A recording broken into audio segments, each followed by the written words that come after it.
Hello, everyone. It is February the 1st, 2024, and it is our Black History Month. And I'm going to be bringing in long, short series about some of our icons, Black history,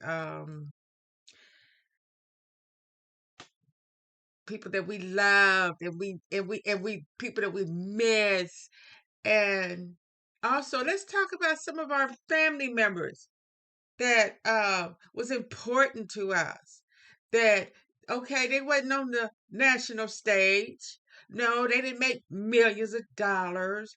No, they didn't contribute thousands of dollars to institutions and organizations, and they didn't win a Nobel Prize, but they did great things because having a great society starts with having a great family. Okay, now my first um, person that I want to talk about is Whitney Houston. Uh, she came on the scene in the 80s. Okay, she was born Whitney Elizabeth Houston. She was an American singer and actress, nicknamed The Voice. She is regarded as one of the greatest singers in the history of music. I am getting this from Whippica. So shout out to Whippica. Um, she is one of the best-selling music artists of all time. She was up there with Michael Jackson. And she had over 220 million records sold worldwide. She influenced many singers. And she began singing at the New Hope Baptist Church in Newark, New Jersey, as a child and became a background vocalist while in high school. She was one of the first Black women to appear on the magazine 17 after becoming a teen model in 1981. Uh, okay, just a few things. Okay, she played in she did an excellent job singing the Star Spangled Banner in 1991. Uh she had a hit single from the albums including How Will I Know, Greatest Love of All, I Want to Dance with Somebody Who Loves Me. That all came out when she first hit the scene. And I'm going to say that when she first came on the scene, we was like, wow. We was really intrigued with Whitney Houston. And her first film was The Bodyguard in 1992. And it became the 10th highest grossing film to that date. And its soundtrack won the Grammy Awards for Album of the Year. Go Whitney.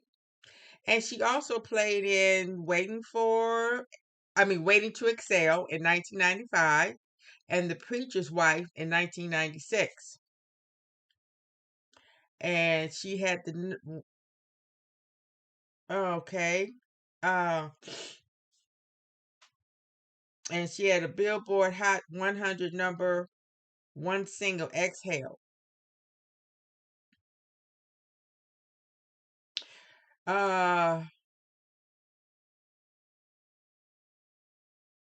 I want to dance with somebody. Okay, so it's I'm not going to read, too much of it, but we all know that she was a very beautiful person. She was beautiful inside and out. Um, she had I love her because she had a personal life that she took care of. But then, of course, as time went on, it wasn't so personal with all the, Bobby Brown and all the other stuff that she was going through, having her child. I mean, we was all happy that she was pregnant and because she wanted a child, she was happy. And I have um, 4 magazines. This one, the Ebony, it came out in April of 2012, and it says Whitney forever. Um, it really brings out a lot about her, what she went through, um, being a superstar.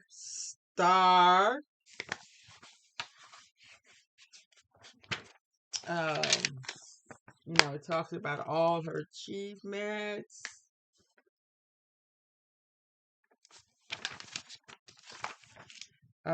She won 411 awards as of 2006. Um,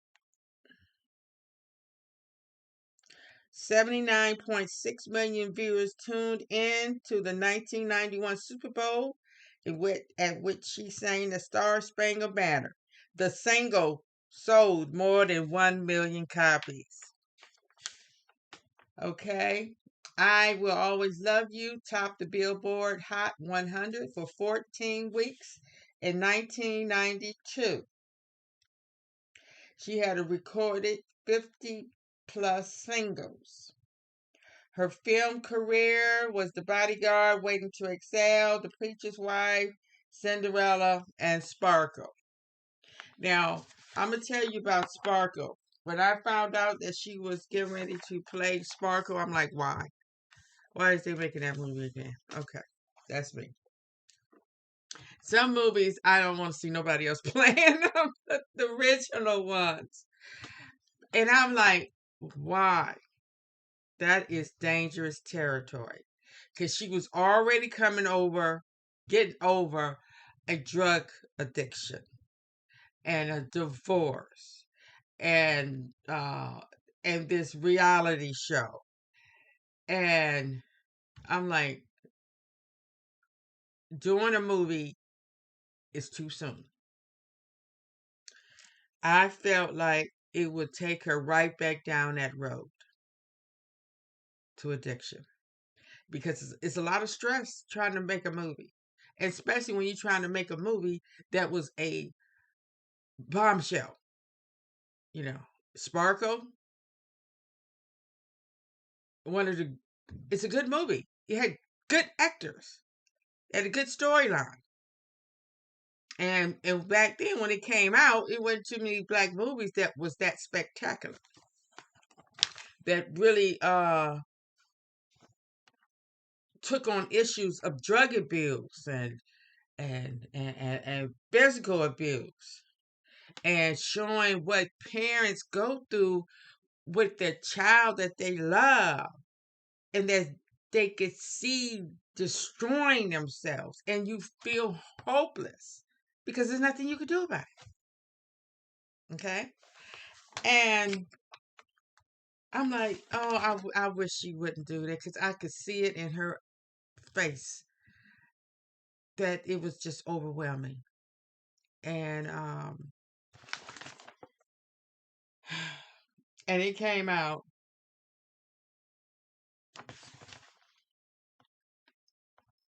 after she passed. And we was um and I knew something was wrong when I seen her in that incident one time that was at a bar and oh boy, I so much talent going away. And they did her daughter wrong. It was too soon for them to start making movies about Whitney. She she was so close to her mother. They didn't care about that girl.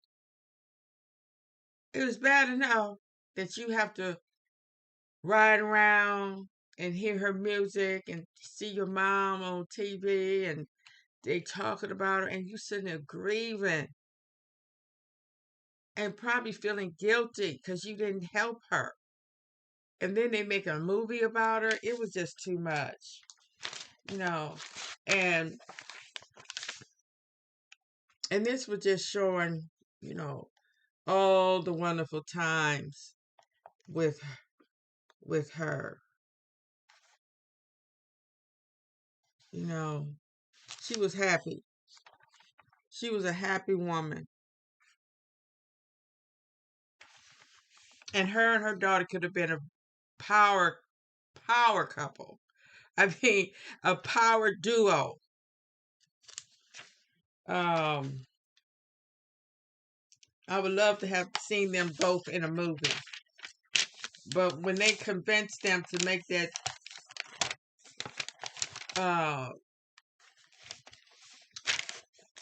uh, that reality show, it just damaged them, I think, beyond repair.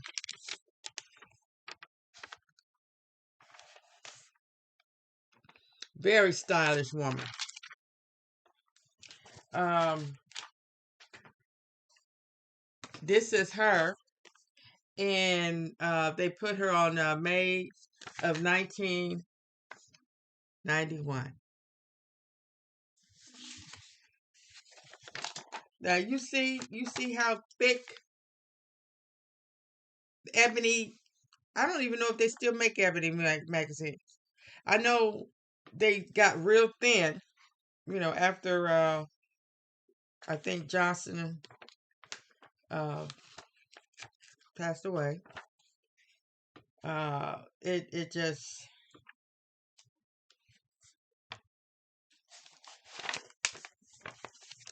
mm,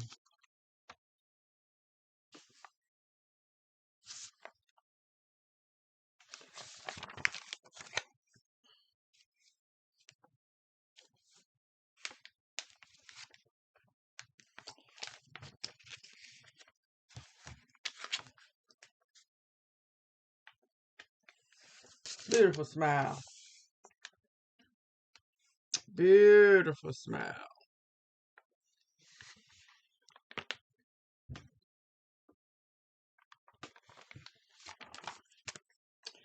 Okay, this was 1991. Now this one, Ebony, was in 1986.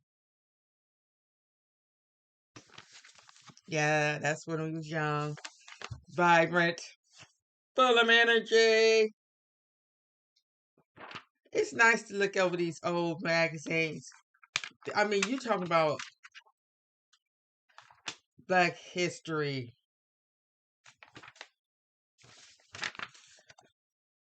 especially these old magazines. The joy and dangers of a sudden success. Hmm.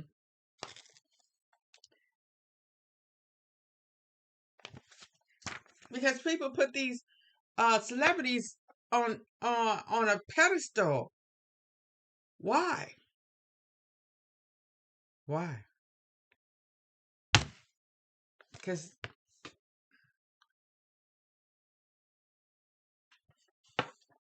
they do it way more than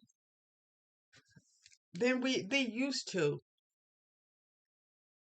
Because you had to be you. It was a high bar to be a celebrity back when you know in Hollywood started. You know, singing careers and stuff. Um,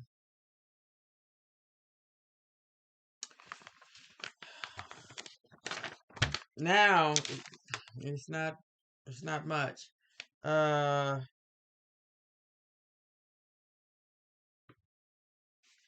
okay, before a packed house in Newark, New Jersey, Whitney is joined on stage by her mother, Sissy Houston, and her brother Gary.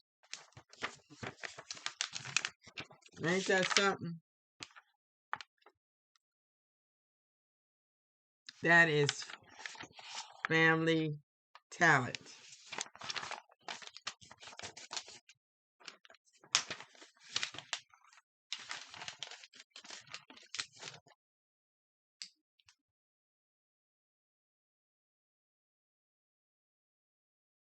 Okay, okay.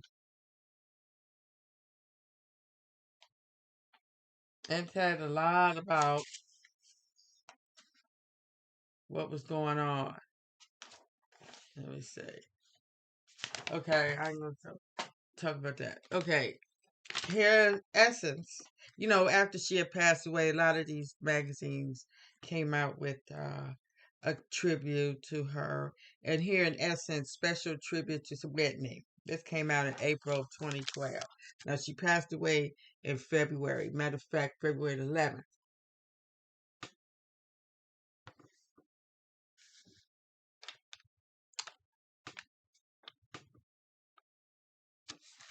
Family and friends celebrate her voice, her life, and her legend.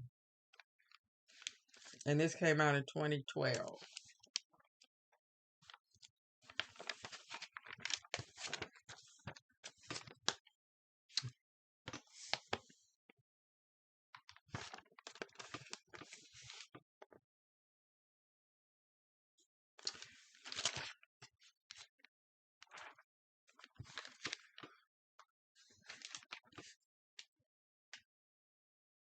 Now, these are a few things that some other people said in in a tribute to her. Garcella Beavis. I don't know if I'm saying her name wrong. I'm sorry. Every time I saw her, she gave me the biggest hug. I mean, a hug where you felt love. I feel like I've lost a sister. Neon. My best memory of Whitney was sitting in Atlanta at some restaurant. It was me, her, and her sister. She was talking about the kind of music she wants to do now, the kind of songs she wanted me to write. And she said, I want the world to know that I'm happy. Despite anything that went on, despite the Bobby stuff, despite whatever, I'm happy. I'm not bitter. I'm not depressed. I've got my kid, my God, and my music. I'm happy. So that's the song I need. And I was like, well, that's the song I give you.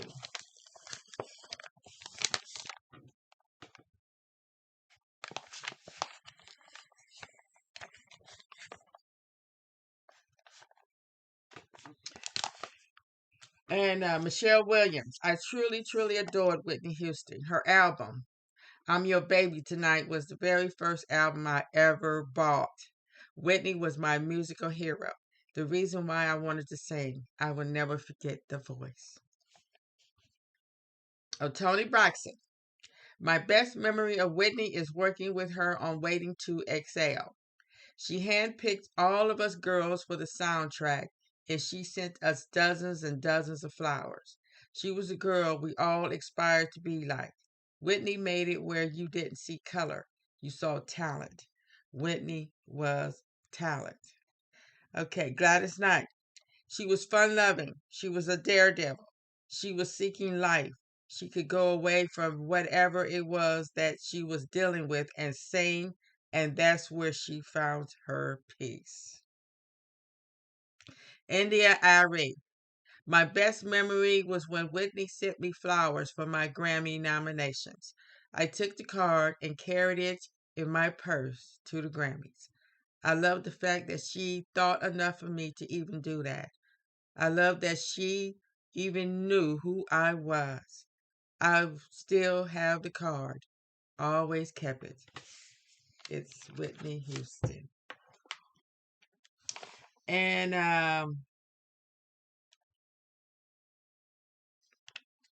Angela Bassett. She was wondrous and regular. We laughed and held each other in respect and high esteem. She marveled at what it took to be a consummate actor, and we marveled at the magnificence of her gifts. She was she was loved by many on the stage and off the stage. She was on one, two, three, four. She was on four of the Essence magazines. Um, Whitney, we would always miss you.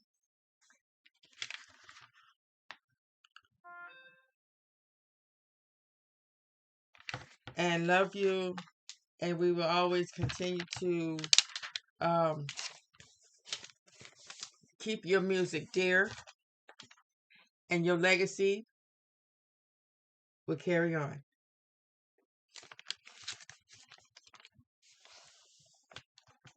Thank you for watching. And stay tuned for another episode of Black History Month. Take care. Have a great day.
Whitney, for all of your beautiful singing and sharing your talent with the world. We will always miss you and keep you in our thoughts, and we're going to miss you. Love you, Whitney.